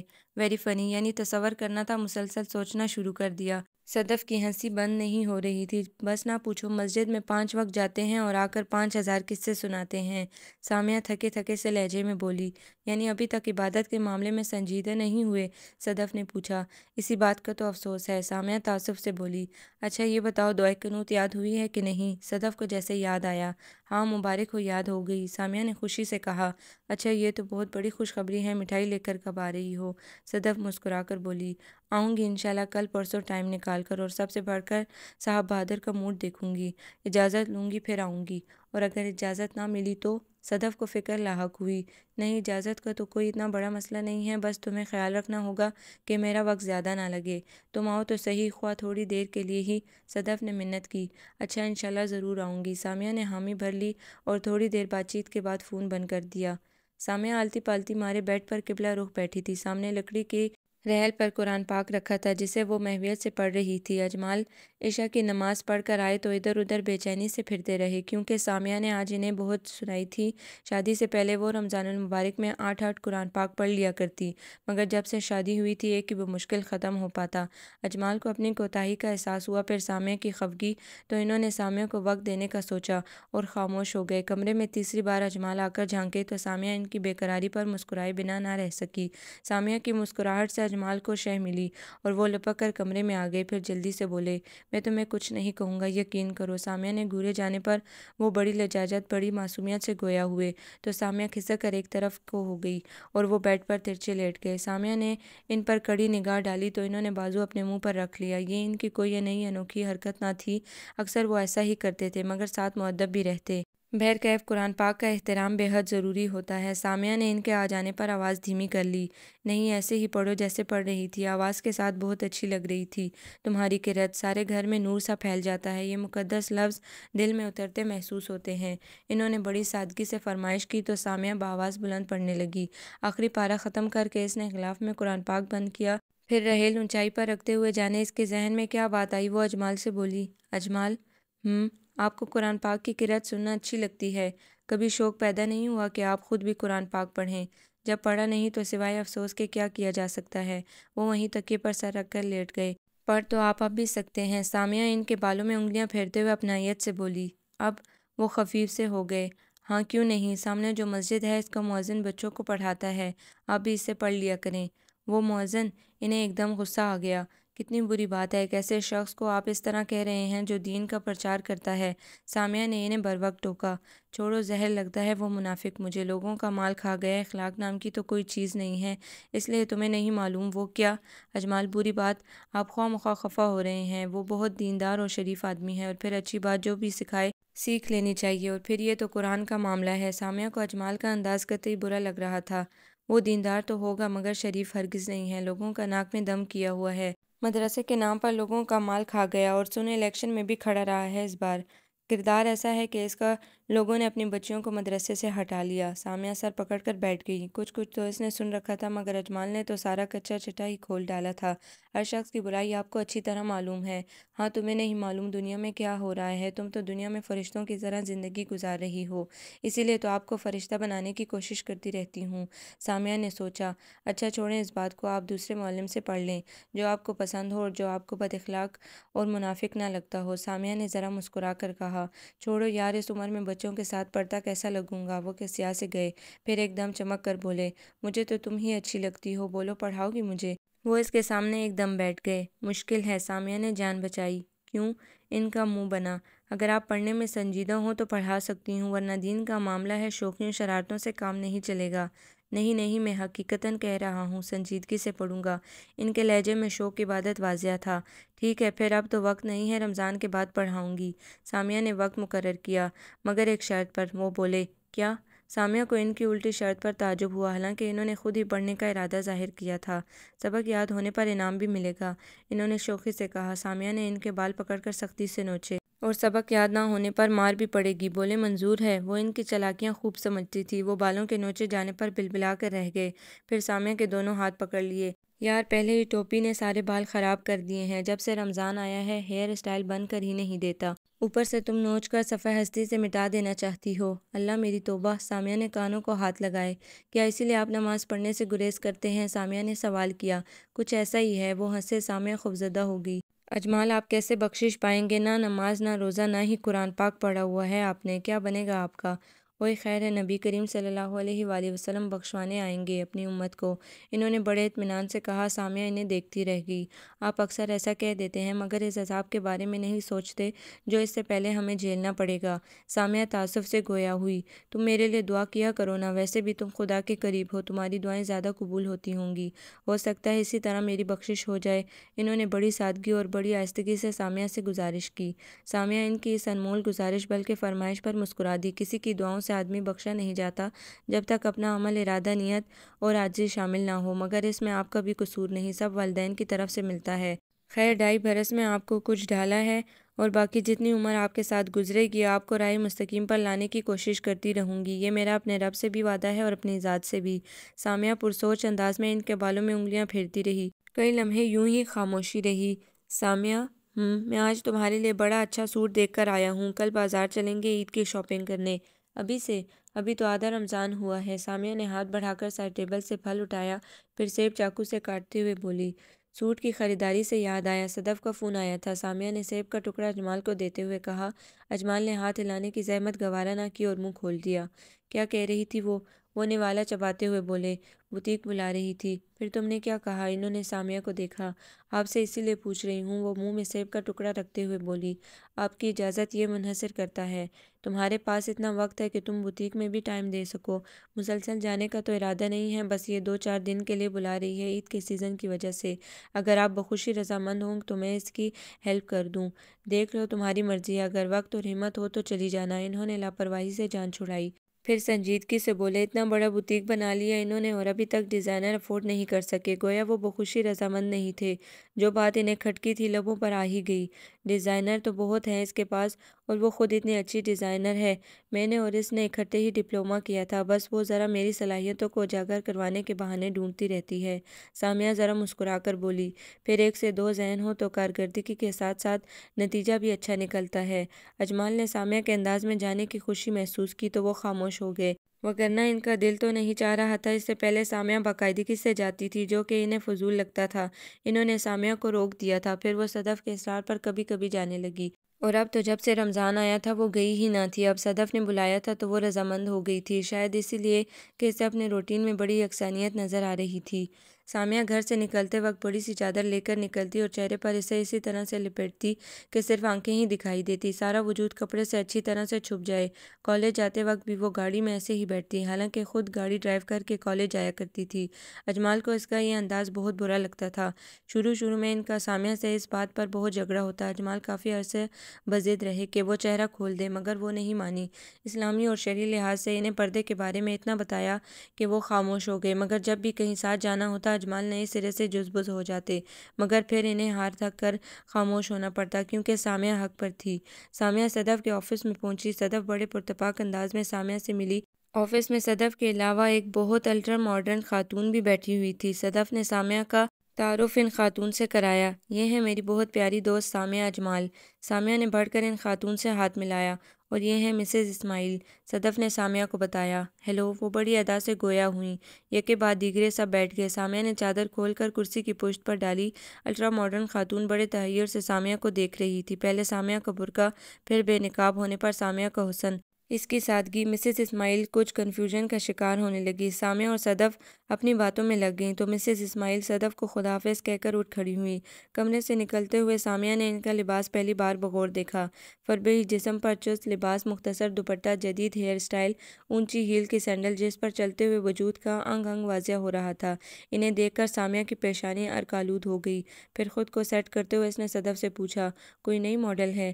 نہیں یار، نظروں سے اوجھل ہو جانے پر صدف بیٹھتے ہوئے بولی، یہ تو خود ماڈل کی تلاش میں ہیں۔ اسماعیل صاحب ہیں نا مل آنر، انہی کی تو بیوی ہیں یہ، ہم بھی انہی سے کپڑے لیتے ہیں۔ اس بار انہوں نے بہت خوبصورت کپڑا بنایا ہے، اس کی ایڈورٹائزنگ کے لیے انہیں نئے اور تازہ چہرے کی تلاش ہے۔ پچھلے برس بھی ان لوگوں نے ہماری ہی بوتیک سے ماڈل لی تھی، وہ ماڈلز جنہوں نے ہالیڈے ان میں ہمارے ملبوسات کی نمائش میں حصہ لیا تھا۔ اب وہی ماڈلز ٹی وی اشتہاروں میں کس قدر پاپولر ہو رہی ہیں، تم نے دیکھا ہی ہوگا۔ اس بار جو میں نے اور سعد نے پچھلے ماہ نمائش لگائی تھی، انہیں ان ماڈلز کے ایڈریس دے دیے مگر انہیں پسند ہی نہیں آئی، صدف سکون سے بولی۔ تو پھر ٹی وی ماڈلز سے کانٹیکٹ کریں، ماڈلز کا ملنا اتنا مشکل تو نہیں، سامیہ بولی۔ بات تو ٹھیک ہے تمہاری، مگر جو اچھی ماڈلز ہیں ان کا نخرہ اور معاوضہ آسمان کی بلندیوں کو چھو رہا ہے، اور جن کا معاوضہ کم ہے وہ ہر دوسرے اشتہار میں موجود ہے۔ نئی ماڈلز کا یہ فائدہ ہوتا ہے کہ اکثر لڑکیاں شوق شہرت کی خاطر مفت ماڈلنگ کر جاتی ہیں، پھر نیا چہرہ ہو تو لوگ دلچسپی بھی لیتے ہیں۔ آم کے آم گٹھلیوں کے دام، کچھ ایسا ہی چاہ رہے ہیں اسماعیل صاحب؟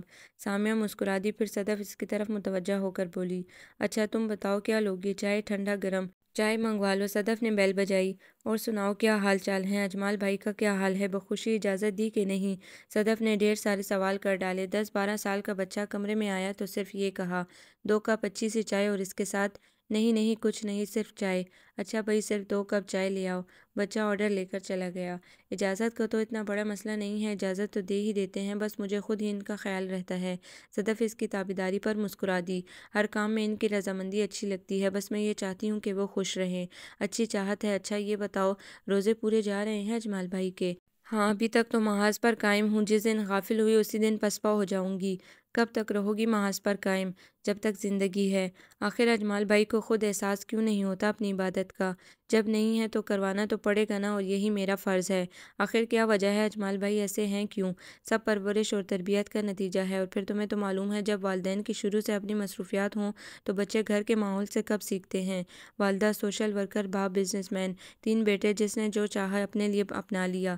والدین نے دنیا تعلیم پر اپنے اسٹیٹس کی وجہ سے اہمیت دی اور شاید دینی تعلیم پر بھی توجہ دی ہو، مگر کوشش نہیں کی ہوگی۔ اگر کوشش کرتے تو اجمال ایسے نہ ہوتے۔ پھر وہ خود ہی پرسوچ انداز میں بولی، کمال اور شکیل بھائی تو ایسے نہیں ہیں۔ کمال بھائی پچھلے برس حج ادا کر کے آئے تھے بھابھی کے ہمراہ، اور شکیل بھی بظاہر ایسے نظر نہیں آتے۔ اپنے مذہب کا احترام تو سبھی کو رہتا ہے، شاید اجمال کے ساتھ ہوا یہ کہ وہ کافی عرصے ملک سے باہر رہے ہیں، اسی لیے اپنے اخلاقی، معاشرتی، دینی ماحول سے دور رہ کر وہ سب کچھ فراموش کر چکے ہیں۔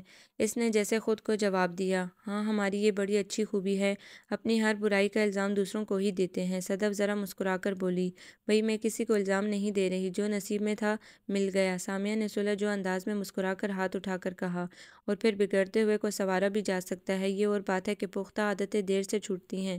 سامیہ کے ساتھ ساتھ صدف بھی مسکرائی۔ پھر صدف نے دلچسپی سے پوچھا، سامیہ ایک بات تو بتاؤ، خالو جان تو صوم و صلات کے بڑے پابند اور پکے دیندار ہیں، پھر یہ رشتہ کیسے ہو گیا؟ اس سوال پر سامیہ مسکرا دی۔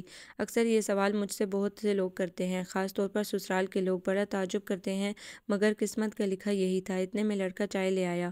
تم جاؤ، صدف نے کہا اور سامیہ کو چائے دی۔ سامیہ نے بات پھر شروع کی، جب اجمال کا رشتہ آیا تھا نا ہمارے ہاں تو ابا نے بڑی ناگواری سے مخالفت کی تھی، کیونکہ اجمال ادیم بھائی کے دوست تھے۔ ادیم بھائی کی سوسائٹی ابا کو پسند نہیں تھی، تو اجمال کیسے پسند ہوتے؟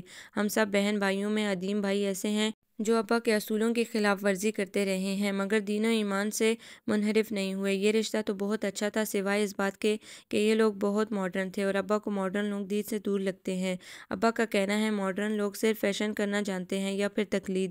ادیم بھائی کہتے ہیں ماڈرن لوگ زیادہ ترقی یافتہ ہوتے ہیں اور زمانے کے ساتھ قدم سے قدم ملا کر چلتے ہیں، مگر ابا کہتے تھے ترقی دین سے دور نہیں کرتی، کیونکہ ابا کے نزدیک ترقی اور ماڈرن میں فرق تھا، اور ہے ترقی محنت اور جستجو کا نام ہے، ماڈرن عزم بیجا آزادی اور بیراروی کا نام ہے۔ بس نہ پوچھو، ان لوگوں نے چوکھٹ لے لی۔ آنٹی جتنی بار ہمارے گھر آئیں اتنی ہی بار ابا نے گھر میں جھگڑا کیا، وہ ان لوگوں کے آنے پر بے حد مشتعل ہو جاتے۔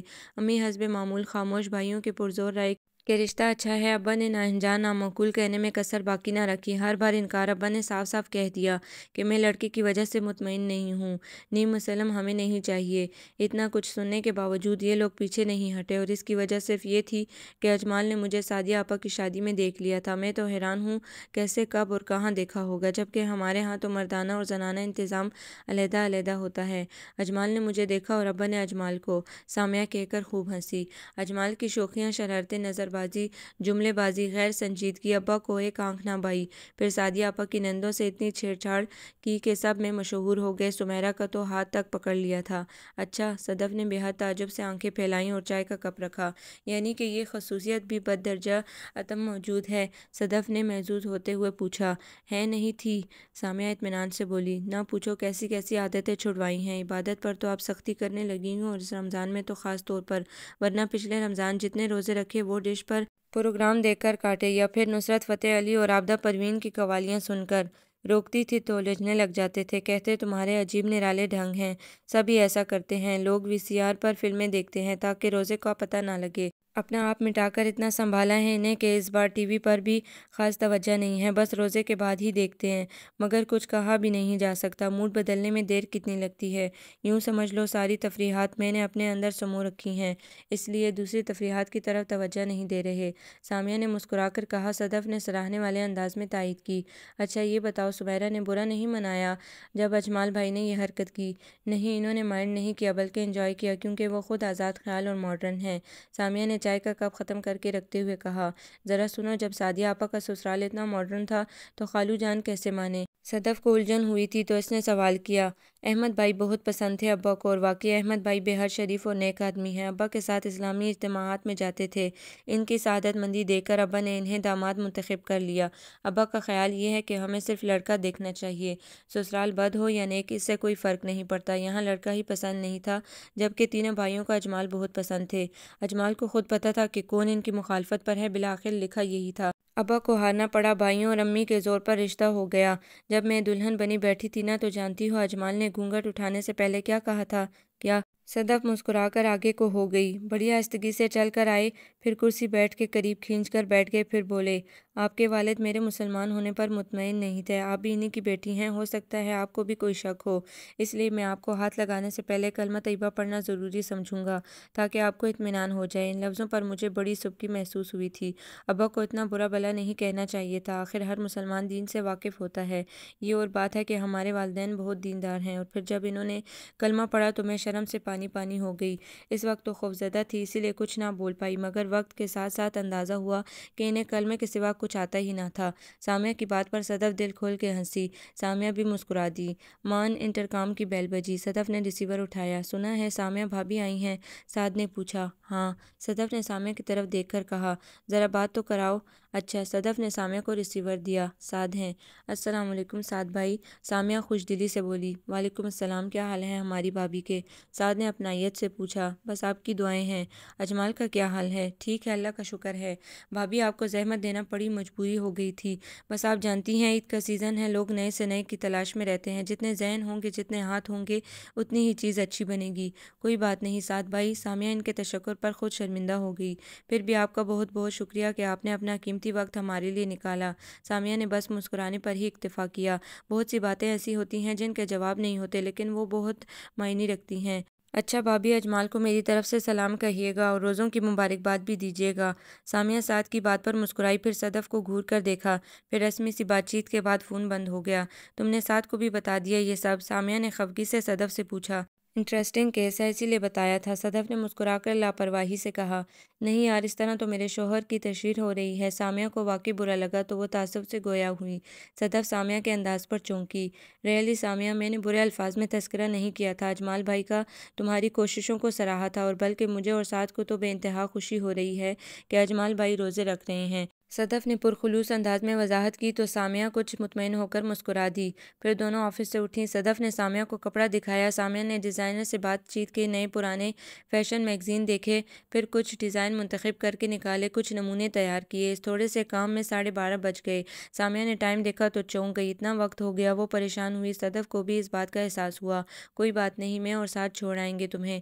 صدف نے معذرت کے ساتھ گویا تسلی بھی دی۔ اجمال بے خبر سوئے ہوئے تھے۔ کافی دیر بیل بجانے پر انہوں نے دروازہ کھولا۔ سامعہ خود بھی شرمندہ ہو گئی۔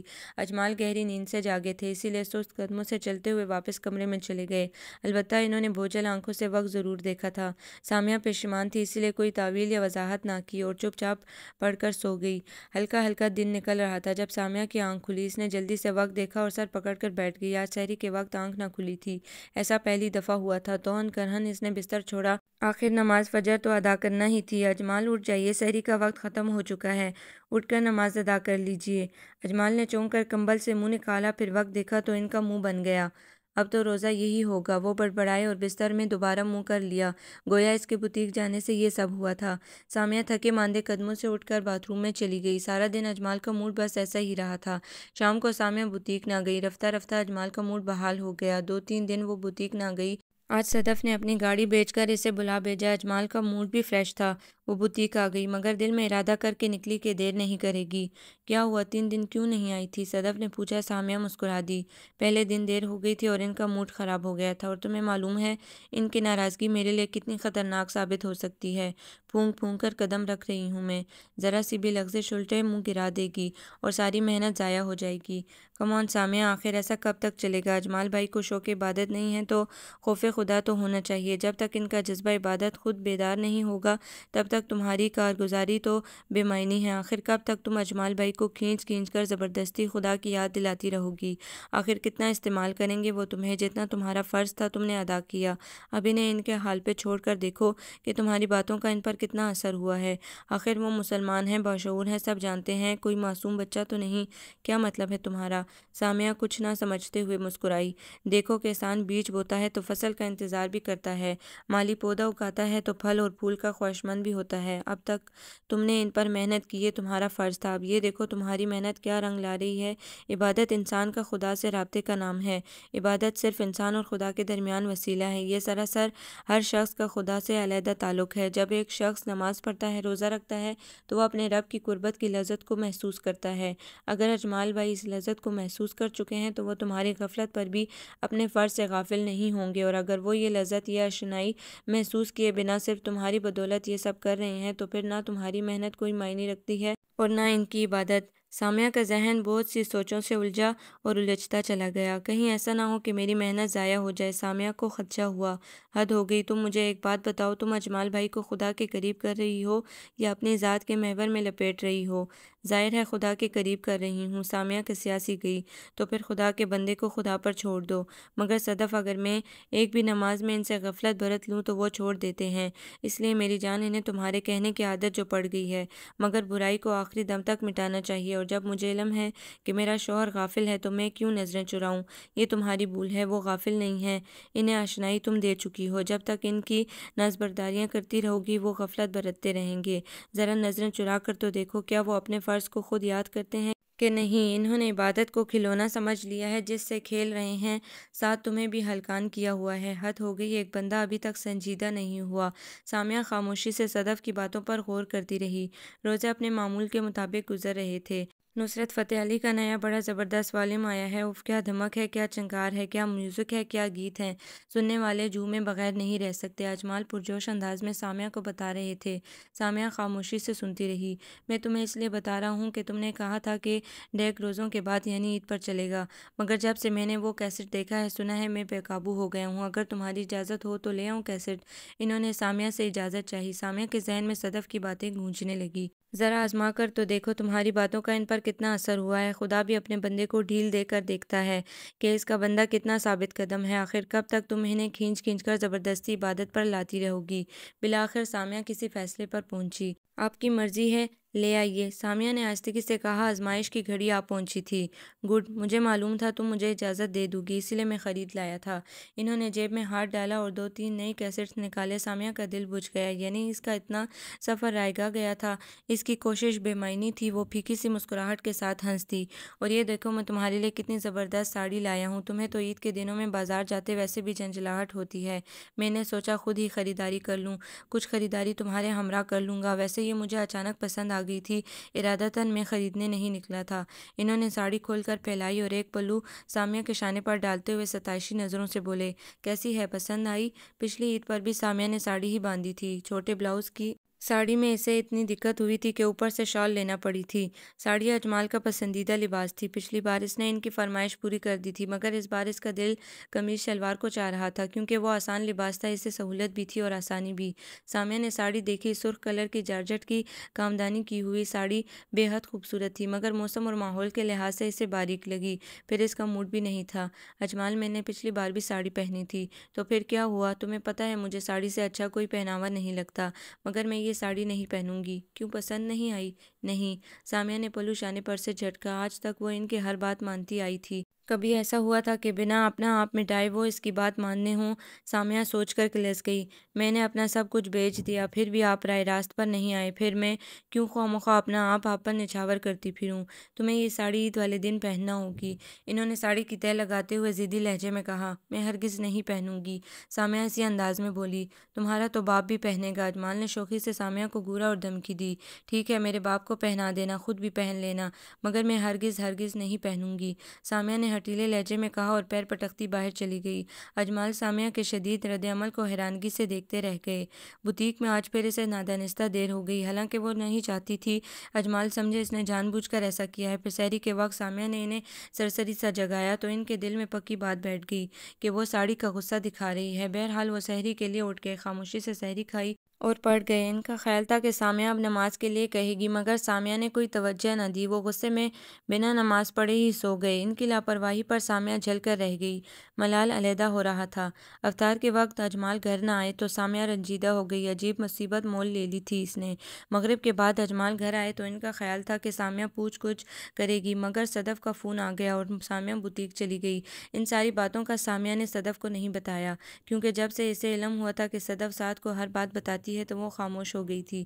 جب وہ سعد کو بتا سکتی ہے تو کسی اور کو بھی بتا سکتی ہے، اور یہ گوارا نہ تھا کہ اس کے شوہر کی انسلٹ ہو۔ سحری کے وقت جب اس نے اجمال کو جگایا تو اجمال بفر گئے۔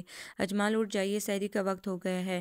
اجمال نے گھور کر اسے دیکھا، پھر گھرا کر بولے، میں نہیں رکھ رہا کوئی روزہ ووزہ، جاؤ تم یہاں سے۔ اتنی سختی سے کہے جانے پر سامیہ کانپ کر رہ گئی، آنکھوں سے اشک رواں ہو گئے۔ وہ خاموشی سے کچن میں چلی آئی۔ اجمال ذرا سی بے توجہی سے کس قدر بول گئے تھے، اسے کتنا افسوس ہو رہا تھا۔ سامیہ کی بے توجہی پر اجمال الگ جزبز ہو رہے تھے۔ ساڑی کی بات اتنی بڑی تو نہیں تھی جتنا ان کے نزدیک سامیہ بڑھا رہی تھی۔ آج بوتیک میں سامیہ نے مسز اسماعیل کو دیکھا تو صدف سے پوچھا کہ انہیں ماڈل ملی کہ نہیں۔ سامیہ کے سوال پر صدف مسکرا دی، پھر اس سے بولی، سامیہ مائنڈ نہ کرنا، مسز اسماعیل نے جب سے تمہیں دیکھا ہے نا، وہ یہی کہہ رہی ہے کہ تم سے زیادہ خوبصورت اور شگفتہ چہرہ انہیں کہیں نہیں مل سکتا۔ صدف کی بات پر سامیہ کھول کر رہ گئی، مگر اپنا ٹیمپر لوز نہ ہونے دیا۔ پھر پتہ نہیں اسماعیل صاحب نے تمہیں کہاں دیکھا اور وہ بھی بضد ہو گئے کہ میں اور ساتھ تمہیں ماڈلنگ کے لیے قائل کریں۔ سامیہ کی آنکھوں میں خون اتر آیا۔ کچھ تو اجمال کی وجہ سے وہ ٹینشن میں تھی، اور کچھ اب صدف نے ایسی بات کہی تھی کہ اس سے برداشت نہ ہوا اور وہ پھٹ پڑی۔ صدف، مجھے علم نہیں تھا کہ تم یہ کام بھی کرتی ہو۔ سامیہ، تم میرا یقین کرو، میں نے اور سعد نے ان لوگوں کو اتنی سنائی ہے کہ کوئی انتہا نہیں، اور پھر ہمیں یہ بات اچھی لگتی تو ہم تم سے کرتے بھی۔ 2 روز پہلے یہ بات ہوئی تھی، مگر ہم نے تمہارے سامنے نہیں کی، صدف نے یقین دلایا۔ سامیہ کی آنکھوں میں آنسو آ گئے، وہ دل برداشتہ ہو کر وہاں سے چلی آئی۔ گھر آئی تو اجمال گھر پہ نہیں تھے۔ اجمال ساری رات گھر نہیں آئے۔ فجر کی اذانیں ہو رہی تھی جب وہ گھر آئے۔ آخری راتوں میں اجمال کا معمول یہی ہوتا۔ پھرنے پھرانے کا۔ حالانکہ طاق راتیں شروع ہو جاتی تھی۔ طاق راتوں میں لوگ عبادت کرتے ہیں، مساجد میں قیام کرتے ہیں، مگر اجمال اور ان کے دوست ساری رات عید کی شاپنگ اور گھومنے میں گزار دیتے ہیں۔ ان کے ہاں یہ فیشن تھا، رواج تھا۔ سامیہ کی ساری رات رو کر گزری اور اس نے بوتیک نہ جانے کی قسم کھا لی۔ اسماعیل نے سامیہ کو ورکرز کے درمیان مصروف کام کرتے دیکھا تھا۔ وہ اپنی بیوی کو بلانے اندر گیا تھا، اچانک سامیہ پر نگاہ پڑ گئی۔ سامیہ کسی لڑکی کو کچھ سمجھا رہی تھی، اسی لیے دیکھ نہ پائی کہ کوئی اسے گھور رہا ہے، نظروں سے جانچ رہا ہے اور اس کے بارے میں کیا سوچ رہا ہے۔ جب اسماعیل نے اپنی بیوی کے کہنے پر دانستہ پروگرام کے تحت سامیہ کو دیکھا تھا تو وہ بے چین ہو گیا تھا کہ کس طرح سامیہ کو ماڈلنگ کے لیے قائل کرے۔ اب بھی وہ سعد کے آفس میں بیٹھا اس بات پر سعد کو رضامند کر رہا تھا اور سامیہ کے گھر کا ایڈریس مانگ رہا تھا۔ سعد نے تھک ہار کر اسماعیل کے آگے ہاتھ جوڑ دیے۔ اسماعیل صاحب، میں آپ سے پہلے بھی کہہ چکا ہوں، وہ ایک نہایت باپردہ خاتون ہیں، مجھ تک سے پردہ کرتی ہیں۔ اگر آپ نے صریحاً یا ارادتاً انہیں دیکھ لیا ہے تو انہیں بھول جائیے، وہ یہ کام ہرگز نہیں کر سکتی۔ کیا ان کے شوہر بہت سخت ہیں؟ میرا مطلب ہے بیک ورڈ ہیں۔ اسماعیل صاحب، پردہ کیا بیک ورڈ لوگ کرتے ہیں یا وہ خواتین جن کے شوہر ظالم ہیں؟ سعد تھک ہی تو گئے۔ دیکھیے سعد، وہ خاتون اگر اسکرین پر آ جائیں تو تہلکہ مچا دیں گے اور میرے کپڑے کی ایڈورٹائزنگ کر دے گی تو میں انہیں منہ مانگا معاوضہ دوں گا۔ آپ صرف مجھے یہ بتا دیں کہ ان کے شوہر کس مزاج کے ہیں۔ اسماعیل ہلنے کا نام نہیں لے رہا تھا۔ ان کے شوہر اتنے ماڈرن ہیں کہ آپ تصور بھی نہیں کر سکتے، اتنے وسیع القلب اور وسیع الذہن کہ آپ اندازہ لگائیں تو نہیں لگا سکتے۔ پورا انگریز کا پتر ہے وہ، کسی بات کو کوئی اہمیت ہی نہیں دیتا۔ سعد نے کہا تو اسماعیل کی بانچیں کھل گئیں۔ پھر تو کوئی بات ناممکن ہی نہیں، آج ہی بات کرتے ہیں اجمال صاحب سے۔ آج 27 کی رات تھی۔ سامیہ جائے نماز پر بیٹھی تھی۔ 3-4 دن سے دل عجیب سی بے چینی کا شکار ہو رہا تھا۔ ایک تو اس بات کا کھٹکا کہ اجمال روزے رکھ رہے ہیں کہ نہیں، تو دوسرے اس بات کا دکھ کہ اسماعیل نے اسے دیکھا کیسے اور پھر اس کے بارے میں اتنی گھٹیا بات سوچی کیسے۔ جب سے سامیہ نے اجمال کو روکنا ٹوکنا چھوڑا تھا، اجمال خود ہی نمازیں باقاعدگی سے پڑھ رہے تھے۔ یہ اور بات ہے کہ سامیہ کو ستانے کی غرض سے انہوں نے سامیہ پر یہ بات واضح نہ کی تھی کہ وہ روزے بھی رکھ رہے ہیں اور عبادت بھی کر رہے ہیں۔ انہیں بھی غصہ تھا کہ سامیہ نے ذرا سی بات کا بتنگڑ کیوں بنایا۔ آخر وہ کیا بات نہیں مانتے تھے؟ سامیہ کی کوئی دوسرا مرد ہوتا تو اسی بات پر سیدھا کر کے رکھ دیتا۔ اجمال ٹی وی لاؤنج میں جلتے کرتے پھر رہے تھے۔ ہر طرح کا اختیار دے کر انہوں نے سامیہ کو سر پر چڑھا لیا تھا۔ ہر بات میں اپنی ضد اور برتری رکھتی ہے۔ ان کی سوچیں سمت سے بے سمت ہو رہی تھی۔ مرد کی سوچ ہوا کی مانند سرکش اور لہروں کی طرح بدمست ہوتی ہیں۔ سوچوں میں چنگاری لگ جائے تو الاؤ بھڑکتے دیر نہیں لگتی، لہروں میں ہلچل مچ جائے تو طوفان آ جاتا ہے۔ ٹیلی فون کی تیسری بیل پر اجمال نے فون اٹھایا۔ سعد نے سلام دعا کے بعد رسمی سی بات چیت کی، پھر اجمال کو روزوں کی مبارکباد دی تو اجمال کا ذہن معاف ہو گیا۔ حالانکہ سعد نے برے دل سے یا دل آزاری کی نیت سے نہیں کہا تھا، مگر اجمال کو بہت برا لگا، گویا سامیہ نے ان کے اشتہار لگا دیے تھے۔ کیا وہ مسلمان نہیں؟ انہوں نے سعد پر یہ بات واضح نہ ہونے دی کہ انہیں برا لگا، کیونکہ قصور سامیہ کا تھا، سعد کا نہیں۔ پھر سعد نے اسماعیل کا تھوڑا سا تعارف کرایا اور اسماعیل کا مدعا بیان کیا۔ اجمال سعد کی گفتگو پر گنگ سے رہ گئے۔ سعد نے بہت مجبور ہو کر یہ قدم صرف اسماعیل کی تسلی کے لیے اٹھایا تھا کہ اجمال کھلے دل و دماغ کا بندہ ہے، اسماعیل کو خود انکار کر دے گا تو اسماعیل مطمئن ہو جائے گا، مگر سعد کو اندازہ نہیں تھا کہ اس نے کتنی بڑی بیوقوفی کی ہے۔ اب دوسری طرف اسماعیل بول رہا تھا، حالانکہ اجمال نے کتنی بار سامیہ کو بے نقاب ہونے پر اکسایا تھا، مگر جانے کیوں آج اسماعیل جب سامیہ کی تعریف کرنے لگا تو اسے اپنا آپ بہت گھٹیا دکھائی دے رہا تھا۔ جب ایک مرد کی نگاہ سامیہ کے لیے ایسا سوچ سکتی ہے تو وہ تو لاکھوں مردوں کے سامنے اس کو بے نقاب کرنا چاہتا تھا۔ ہر نگاہ کے پیچھے اپنی سوچ اور نیت ہوتی ہے۔ کتنا شکر تھا کہ سامیہ بے نقاب نہیں ہوئی تھی، مگر نہیں، سامیہ تو بے نقاب ہو چکی تھی۔ اسماعیل نے کیسے اور کیوں دیکھا؟ سامیہ کو سعد نے اسماعیل کی طرف سے فون کیوں کیا؟ کیا سامیہ سعد کے سامنے بھی ایسے ہی آتی رہی ہے؟ اجمال کا ذہن اس قدر الجھا کہ ساری سلجھی ہوئی گتھیاں تک الجھ گئی۔ اجمال نے اتنی سختی سے انکار کیا کہ سعد گھنگ سے رہ گئے۔ سامیہ جائے نماز لپیٹ کر اٹھی تو اجمال پیچھے کھڑے تھے، سرمئی کاٹن کے شکن آلود سوٹ میں بگڑے ہوئے موڈ کے ساتھ۔ سامیہ کو وہ کوئی جلاد نما چیز دکھائی دی ہے۔ سامیہ نے سوالیہ نگاہوں سے ان کی جانب دیکھا۔ آج سامیہ نے ان کے اعتماد کو ٹھیس پہنچائی تھی۔ وہ ایک ایک قدم اٹھا کے سامیہ کی طرف بڑھے، ان کے پاؤں میں فیروزی چپل کی چرخ چوں عجیب سا وحشت زدہ ماحول پیدا کر رہی تھی۔ غصے میں بڑے بڑے لوگ ہوش سے بیگانہ ہو جاتے ہیں، سوچنے سمجھنے کی صلاحیتیں مفقود کر بیٹھتے ہیں۔ اجمال تو پھر ایک مرد تھے۔ سامیہ خوفزدہ تو ہو رہی تھی، مگر کسی نتیجے پر نہیں پہنچ پائی تھی۔ سامیہ بیگم صرف تم مجھے اس بات کا جواب دو کہ تم مجھ سے کس قسم کا کھیل کھیلتی رہی ہو۔ کیا آزادی اور اختیار نہیں دیا میں نے تمہیں؟ پھر بھی تم نے میرے اعتماد کو ٹھیس پہنچائی۔ مجھ سے کہو، مجھے بتاؤ، میں تمہاری ہر خواہش فرمائش پوری کرنے کے لیے تیار ہوں، مگر تم کھل کر سامنے تو آؤ، مجھ پہ واضح تو کرو تم ہو کیا۔ ان کی گراہٹ ایسی تھی کہ کوئی اور وقت ہوتا تو سامیہ کا دل بند ہو جاتا، مگر یہ عزت کا معاملہ آن ٹھہرا تھا۔ سامیہ ایک لمحے میں اجمال کی بات کا مفہوم سمجھ گئی، پھر ان کے روب میں آئے بغیر بڑی نفرت اور ناگواری سے بولی، یہ سب آپ کے ایمان کی کمزوری کا نتیجہ ہے۔ مت کرو دین ایمان کی باتیں میرے سامنے۔ وہ جیسے غرائے، کیوں نہ کروں؟ سامیہ ان کے سامنے ڈٹ کر اسی انداز میں بولی، اگر آپ کے پاس رتی برابر بھی ایمان ہوتا تو آپ میرے پاس آنے سے پہلے اس شخص کا منہ توڑ دیتے، اس کی آنکھیں نوچ لیتے۔ وہ جیسے ہانپ گئی۔ یہی تو بات میں تم سے پوچھ رہا ہوں کہ ان آنکھوں نے تمہیں دیکھا کیسے؟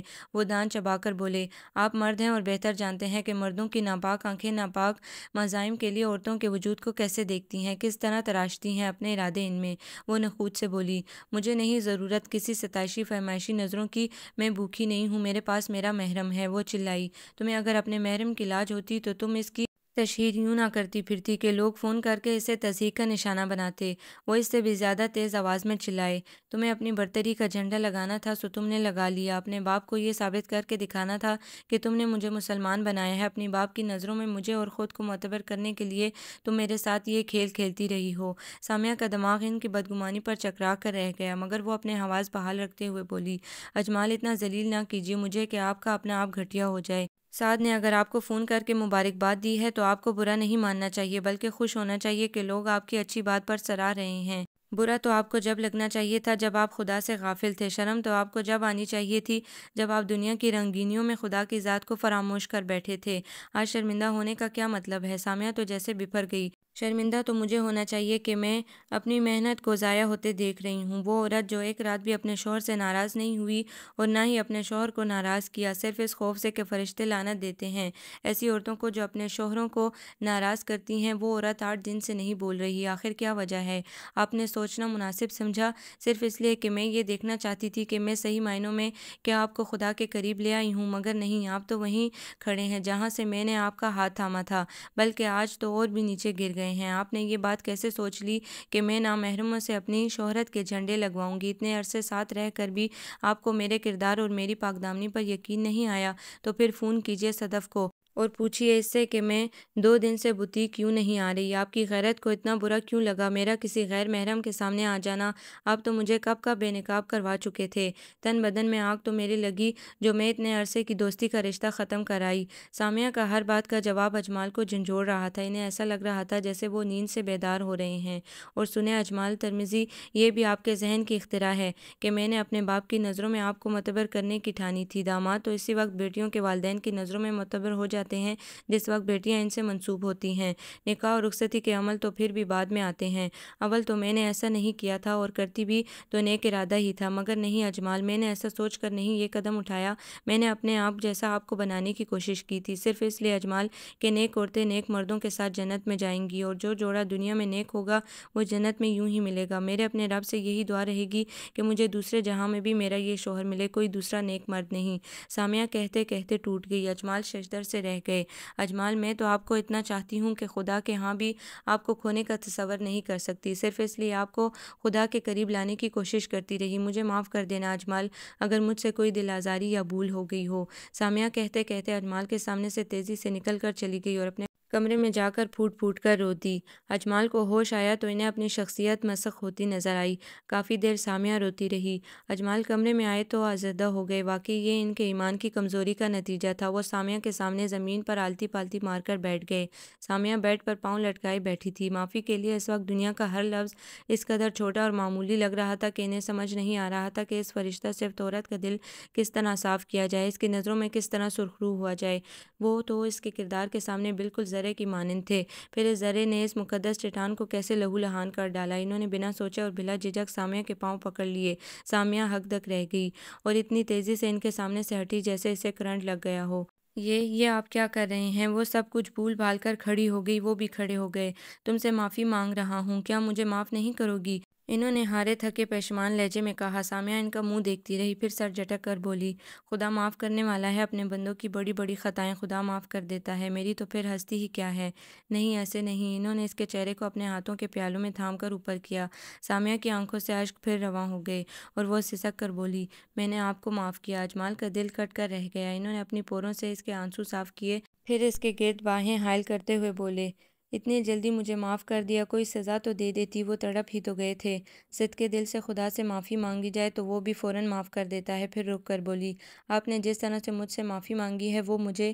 سامعہ خاموش ہو گئی۔ اجمال نے گہرا سانس کھینچا، پھر اس کی طرف دیکھ کر بولے، تمہاری محنت ضائع نہیں ہوئی، تمہاری نیت اور ارادہ مقدس تھا، اس لیے خدا نے مجھے بھٹکنے نہیں دیا۔ سامعہ نے چونک کر ان کی طرف دیکھا۔ ابھی تک میرے مکمل روزے ہیں اور نمازیں بھی مکمل ہیں۔ سامعہ نے اطمینان بھرا سانس کھینچا۔ انہیں کچھ تقویت ملی، پھر مسکرا کر بولے، تمہیں یہ کیسے پکا یقین ہے کہ تم جنت میں ہی جاؤ گی؟ سامعہ تھوڑا سا مسکرائی، پھر بولی، جو شخص جنت کی جستجو اور شوق کی خاطر خدا کی عبادت اور خدا کی رضا کو سامنے رکھتے ہوئے خدا سے دعا کرے گا، اس شخص سے خدا کا وعدہ ہے کہ اسے جنت ہی ملے گی، اور خدا کے احکامات پر عمل کرے گا، اس کے پیارے نبی صلی اللہ علیہ وآلہ وسلم اس کی مقدس کتاب پر ایمان لائے گا، وہ جنت کا مکین ہوگا۔ اجمال اس کی بات پر مسکرا دیے، پھر بولے، مجھ میں اور تم میں تو بہت فرق ہے، مجھے تمہارے ساتھ جانے کے لیے بہت محنت کرنا پڑے گی، اور دیکھو ابھی تو تم نے مجھے قرآن پاک بھی پڑھانا ہے۔ انہوں نے ماحول کی تلخی کو دور کرنے کے لیے اپنا لہجہ حشاش بشاش کیا۔ سامعہ نے افسردگی سے اس بات میں گردن ہلا دی، ایسے لگ رہا تھا جیسے وہ بہت سی سوچوں میں غلطاں ہیں۔ دیکھو بغیر سحری کے روزے رکھ رکھ کے میری کیا صورت نکل آئی ہے۔ وہ پھر ماحول میں شہد گھولنے لگے۔ سامعہ پہ خاطر خواہ اثر نہ تھا، وہ جیسے شوق کی حالت میں تھی۔ اجمال پریشان ہونے لگے، ابھی تو تم کہہ رہی تھی کہ ایک رات بھی شوہر بیوی سے ناراض رہے تو فرشتے لعنت بھیجتے ہیں۔ یہ سوچا ہے تم نے کہ میں تم سے پورے 7 دن ناراض رہا ہوں، فرشتوں نے کتنی لعنت بھیجی ہوگی؟ وہ خواہ مخواہ اسے منانے کے لیے بولے، فرشتوں کا کام لعنت بھیجنا ہی نہیں ہے، کرامن کاتبین ایک ایک لمحے کا حساب بھی لکھتے ہیں، جس کا جو عمل تھا فرشتے سچائی سے لکھتے رہے ہیں۔ سامعہ نے سسک کر کہا، آنکھیں ایک بار پھر ڈبڈبا گئیں۔ اجمال پھر سے پشیمان ہو گئے۔ اجمال نے اسے اپنے سے قریب کر لیا اور سامعہ بے اختیار ہو کر ان کے شانے پر سر رکھ کر روح دی۔ 2 دن عجیب سی خاموشی میں گزرے۔ اجمال ہر لمحہ اس کی دلجوئی کرتے رہے، وہ ہوں ہاں میں جواب دیتی رہی، مگر اپنی جانب سے کوئی لمبی بات نہ کی۔ اجمال کی پریشانی اور بے قراری بڑھتی جا رہی تھی۔ انسان کو غصے کی حالت میں خود پر اختیار ہونا چاہیے، یہ غصہ ہی تھا جس نے انہیں ذلیل کر کے رکھ دیا تھا۔ آج چاند نظر آ گیا تھا، چاند رات کے ہنگامے شور شرابہ جوبن پہ تھا، اور ان کے گھر میں کیسی عجیب سی اداسی تھی۔ چاند رات میں وہ باہر گھومنے پھرنے جاتے تھے۔ چاند رات کے حسن اور رنگینیوں کا اپنا ہی لطف ہوتا ہے، مگر جب دل کے موسم اداس ہو، محبوب ناراض ہو، تو کسی چیز کا کوئی لطف نہیں ہوتا۔ اسی خاموشی کے ساتھ اجمال صبح عید کی نماز پڑھنے چلے گئے۔ اس وقت سامعہ کچن میں مصروف تھی۔ نماز پڑھ کر نکلے تو دوستوں نے گھیر لیا، ان سے ملنے ملانے میں کافی دیر ہو گئی۔ جب وہ گھر آئے تو گھر میکے اور سسرال والوں سے بھرا ہوا تھا، عزیز و اقارب بھی موجود تھے، سب لوگ انہیں نئے گھر میں پہلی عید کی مبارکباد دینے آئے تھے۔ وہ سب سے گلے ملے۔ اسی اثنا میں مہمانوں میں گری سامعہ پر نگاہ پڑی۔ ان کی لائی ہوئی ساڑی میں ملبوس میک اپ اور زیور سے آراستہ سامعہ کس قدر پرکشش اور دل میں اتر جانے کے قابل لگ رہی تھی۔ ان کے دل میں سامعہ کو دیکھ کر اطمینان سا اتر گیا، گویا ناراضگی بالکل ختم ہو چکی ہے۔ وہ مہمانوں سے مسکرا مسکرا کر باتیں کر رہی تھی۔ وہ مطمئن ہو کر بیٹھ گئے، مگر یہ اطمینان جلد ہی ختم ہو گیا جب سامعہ نے انہیں لفٹ نہ کرائی۔ ان کی آنکھوں کے سامنے ہوتے ہوئے وہ کیسی بے اعتنائی سے پیش آ رہی تھی۔ نہ ہی عید کا سلام کیا تھا اور نہ ہی عید ملی تھی۔ وہ بیٹھے بیٹھے کھولتے رہے۔ مہمانوں کا آنا جانا لگا رہا، سامعہ مصروف رہی۔ دن ڈھلا، پھر شام، پھر رات ہو گئی۔ اجمال عشاء کی نماز ادا کرنے چلے گئے۔ پورے رمضان میں نمازوں کی ایسی عادت پڑی تھی کہ اذان سنتے ہی وہ نماز کے لیے تیار ہو جاتے۔ نماز پڑھ کر آئے تو مہمان جا چکے تھے۔ سامعہ بیڈ روم میں ابھی ابھی پھول رکھنے آئی تھی جو صدف دے کر گئی تھی کہ پیچھے سے اجمال آ گئے۔ گلک انگار کر بے نیازی سے سامعہ کو اپنی موجودگی کا احساس دلایا۔ سامعہ نے پلو سنبھالتے ہوئے انہیں دیکھا، پھر پھول ٹھیک کر کے لگانے لگی۔ سامعہ کا موڈ مہمانوں کی آمد سے فریش اور تبدیل ہو گیا تھا۔ وہ ایک ایک قدم اٹھاتے سامعہ کی طرف آئے۔ کمرے میں اسی فیروزی چپل کی چرخ چوں ابھرنے لگی۔ سامعہ نے گھور کر اجمال کے پاؤں دیکھے۔ کیا ایمان والوں کے ہاں عید ملنے کا رواج نہیں ہے؟ وہ اس کے بے حد قریب آ گئے۔ سامعہ عجیب سی بوکھلاہٹ کا شکار ہو گئی، پھر بات ٹالنے کی غرض سے بولی، آپ یہ فیروزی چپل نہ پہنا کریں۔ کیوں؟ اجمال متعجب ہوئے۔ مجھے ایسا لگتا ہے جیسے کوئی گنڈا میری طرف بڑھ رہا ہے۔ وہ خوفزدہ ہو کر بولی، واقعی اسے اس چپل کی آواز ذرا اچھی نہیں لگتی تھی۔ اجمال قہقہ لگا کر ہنس دیے۔ کتنے دن بعد وہ بشاشت سے ہنسے تھے۔